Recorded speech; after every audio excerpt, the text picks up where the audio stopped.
Hello student, तो अगर आप एसएससी एमटीएस की प्रिपरेशन कर रहे हैं तो ये आज का वीडियो आपके लिए है, क्योंकि इसमें मैं बताऊंगी बहुत सारे कैंडिडेट्स जो प्रिपरेशन के दौरान जो गलती करते हैं, वो गलती कुछ गलतियां होती है उसको अवॉइड करना है, जिससे आपको प्रिपरेशन के दौरान सिलेक्शन में जो है वो आपका प्रोसेस कंप्लीट हो जाए, यानी सिलेक्शन हो जाए। तो अभी हम आपको बताते हैं कि वो कौन कौन सी गलतियां हैं जिसे स्टूडेंट करते हैं और उसको नहीं करना है। जैसे कि फर्स्ट है सिलेबस एंड एग्जाम पैटर्न को इग्नोर करना, यानी कि सिलेबस के अकॉर्डिंग आप पढ़ाई नहीं करते हैं, ऐसे कुछ भी देखते जाते हैं और पढ़ते जाते हैं। तो ऐसा नहीं करना है आप लोगों को। सिलेबस देखिए, कौन सा टॉपिक इंपॉर्टेंट है, कौन सा चैप्टर इंपॉर्टेंट है, उसके बाद आप पढ़ाई कीजिए। सेकेंड में जो है डेली स्टडी प्लान फॉलो ना करना। पहली बात तो ये है कि आप लोग को एक टाइम बनाना है, और टाइम ये नहीं होना चाहिए कि हम कितने बजे खाएंगे कितने बजे सोएंगे, ये टाइम में नहीं होना चाहिए। इस स्टडी प्लान होता है जिसमें कि हमें कितना टाइम मैथ्स को देना है, कितना टाइम रीजनिंग को देना है, या कितना टाइम करंट अफेयर्स को देना है। तो इसके अकॉर्डिंग आप एक स्टडी प्लान बनाइए, जिसमें कि 1.5-2 घंटे आप एक सब्जेक्ट को दीजिए या 1 घंटे किसी और सब्जेक्ट को दीजिए। ऐसे आपका टाइम टेबल में आपका स्टडी प्लान होना चाहिए। थर्ड नंबर है प्रीवियस ईयर पेपर को सॉल्व न करना। जो ये है कि सिर्फ पढ़ते ही रहने से और चैप्टर वाइज भी पढ़ने से नहीं होगा सिलेक्शन, तो सिलेक्शन के चांसेस कम होते हैं। और जब आप प्रीवियस ईयर पेपर देखेंगे कि कैसे क्वेश्चन एमटीएस के पहले जो पिछले साल में पूछे गए हैं, तो उसके अकॉर्डिंग आप इस साल भी वैसे क्वेश्चन करेंगे तो आपको कॉन्फिडेंस लेवल और हाई होगा। और जो फोर्थ नंबर पे होता है मॉक टेस्ट स्किप करना, इसे तो कभी भी नहीं करना है। जैसे ही आपको अगर कुछ भी पढ़ें एक सप्ताह में, तो उसको हर संडे को ये कीजिए कि आप सबका होल रिवाइज कीजिए और साथ में एक मॉक टेस्ट जरूर दीजिए। और अगर एग्जाम पास आ रहा है तो एक्स्ट्रा सब्जेक्ट पढ़ने से अच्छा है कि आप एक मॉक देते रहिए। जो फिफ्थ नंबर है रिवाइज ना करना।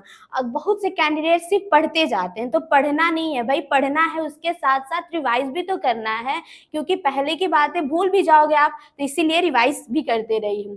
6 नंबर जो है current affair and general awareness को इग्नोर करना। जैसे कि कोई बच्चा करंट अफेयर पढ़ रहा है, उसको नींद आने लगी या फिर कुछ इशू से आप वो करंट्स नहीं पढ़ा, तो उसको बाद में आप पढ़िए, उसको इग्नोर मत कीजिए। अगर आपका मन नहीं लग रहा है फिर भी आपको पढ़ना पड़ेगा। अगर कोई सब्जेक्ट आपको अच्छा लग रहा है और करंट अफेयर्स अच्छा नहीं लग रहा है, तो अवॉइड मत कीजिए, इसको पढ़ना पड़ेगा। और ये है 7 टाइम मैनेजमेंट पर ध्यान न देना। मीन्स टाइम मैनेजमेंट वही बताई हूँ कि स्टडी प्लान के अकॉर्डिंग आप अपना टाइम मैनेजमेंट ध्यान से रखिए। अगर 1.5 घंटे दिए हैं मैथ्स के लिए, तो उतने टाइम दीजिए और उसको समझिए। और ये है वीक सब्जेक्ट को इग्नोर करना। जैसे कि अगर आपका रीजनिंग वीक है या मैथ्स वीक है, तो उसको आप छोड़ दे रहे हैं और जिसमें इंटरेस्ट है आपका वही पढ़ रहे हैं, तो इससे तो सिलेक्शन और कम चांसेस है ना होने के, क्योंकि वीक सब्जेक्ट है उसको छोड़ दे रहे हैं। तो अगर उससे रिलेटेड क्वेश्चन आएंगे तो आप सॉल्व कैसे करेंगे? वीक सब्जेक्ट को ज्यादा से ज्यादा देना है टाइम। बहुत सारी बुक्स खरीदना और बार बार बदलना, यानी आपको कोई सजेशन देता है कि ये बुक्स ले लो, एमटीएस के लिए ये बुक अच्छा है, अगर आप कल के टाइम में देखें कि ये वाला बुक अच्छा है, ये मेरे लिए अच्छा है, तो ये गलत काम कर रहे हैं आप। अगर आपके पास एक अच्छी बुक है तो बस उसको ही पढ़ते जाइए और उससे रिलेटेड प्रीवियस ईयर पेपर का क्वेश्चन सॉल्व कीजिए। ऐसे करते हैं प्रिपरेशन, ये नहीं कि आज ये बुक आज वो बुक, नहीं, ऐसे मत कीजिए। सिर्फ एक बुक अच्छी बुक लीजिए और उसका स्टार्टिंग से लेकर पूरा कंप्लीट कीजिए, फिर उसी को रिवाइज कीजिए, प्रीवियस ईयर का क्वेश्चन सॉल्व कीजिए। ऐसे करते हैं।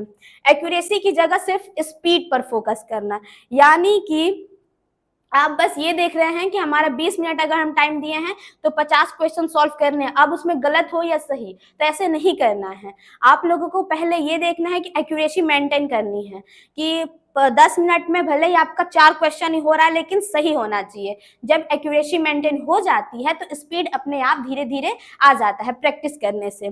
जो 11 नंबर है एग्जाम से पहले न्यू टॉपिक स्टार्ट करना। जैसे कि अगर आपका कोई टॉपिक छूट जाता है तो एग्जाम से कुछ दिन पहले आप उसे सोचते हैं कि उसको भी कवर कर लें तो एग्जाम में मेरा अच्छा मार्क्स आ जाएगा, तो ऐसा नहीं होता है। ऐसे करने से जो पहले के आप पढ़े रहेंगे वो भी भूल जाएगा। तो जो टॉपिक कवर नहीं हो पाया है उसको साइड कीजिए और जितना आप पढ़ पाए हैं उसी को बार बार रिवाइज कीजिए और एग्जाम से पहले मॉक देते रहिए, तो आपके सिलेक्शन के चांसेस बहुत ज़्यादा हाई हो जाते हैं। तो इससे रिलेटेड अगर ऐसे ही टिप्स आपको जानने हैं कि कौन सा इग्नोर करना है, कौन सा हमारे लिए बेनिफिट रहेगा, तो हमारे चैनल को सब्सक्राइब कर लीजिए। और ऐसे ही हम अपडेट्स देते रहते हैं। तो आप कमेंट्स में ज़रूर बताइए कि आपके लिए ये यूज़फुल है या नहीं है। Thank you.